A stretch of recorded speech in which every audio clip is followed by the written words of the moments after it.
It's the morning after the weekend before, and the weekend before was the few days where all the results were coming in from the local elections around the country, which were held last Thursday. A by-election for Westminster in Blackpool South, loads of councils around England, 107 of them, police and crime commissioners, 43 of them, and also various mayoral contests, including the Mayor of London, Mayor of Greater Manchester, Mayor of West Midlands, and seven others as well. So we have a good indication of where the electorate in this country now lies and what is happening and what may happen in a general election, which we know is going to be coming up in 5, 6, or 7 months' time. It depends on Rishi Sunak. I don't know the exact date, but I think it's going to be around November in a 6 months' time or so. So we can take some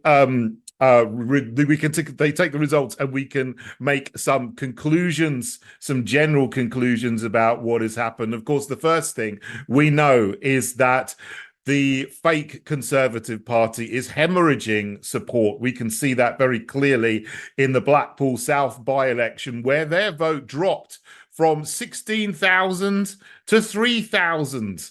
And they lost almost all of the councils they held before. They are still in control of 6 councils, but they were in control of 16 before. And Labour, the opposition party, is in control of 50 councils of those that had elections last Thursday. So they're still getting some votes. They still have a hardcore of supporters who probably go out and vote tribally, but really they are hemorrhaging support, and it looks like that is going to continue. On the other hand, Labour are winning seats, they're winning councils, but there's no great enthusiasm for Labour. They seem to be winning by default because the fake Conservative vote is collapsing. Labour's vote is going down wherever they're standing in terms of the number of people voting for them, but there's not a big rush to them as there was in 1997 with Tony Blair, that deceiver who got lots of people to vote for him, then with his whole Cool Britannia propaganda, and that didn't turn out very well. There's no big enthusiasm for Keir Starmer, who is Mr. Bland, but I think behind that bland exterior, there is a dangerous, dangerous person. What we can also see is that in some areas, Labour is also losing a lot of its Muslim votes. You see, the Labour Party is an uneasy coalition of traditional working class white British people, the Fabians and the cultural Marxist lovies who come out of universities who are all brainwashed into believing in Marxism and leftism and social justice and wokery and all that kind of stuff. And also Muslims who are, in terms of they are the people that they want to get to vote for them because they go on about diversity all the time without actually really wanting real diversity of thought.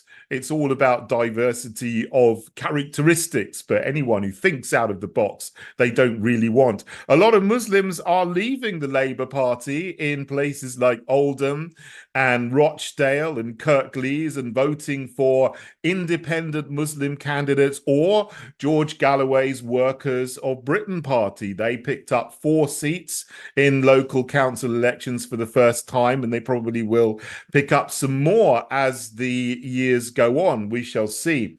But that is the situation. And of course, the headline result was the tragedy of London, where Sadiq Khan got back in as the mayor of London for a 3rd term and 4 more years. I lived in London for a lot of my life. I don't live there anymore, but what is happening under his reign as mayor is an absolute tragedy for the capital of England, the capital of the United Kingdom, which is going further down the path of wokery, climate alarmism, and degradation. We need to get him out somehow. Hopefully, if we didn't do it this time, the 60% of people who didn't bother to vote will vote to restore their city next time. And that is another takeaway.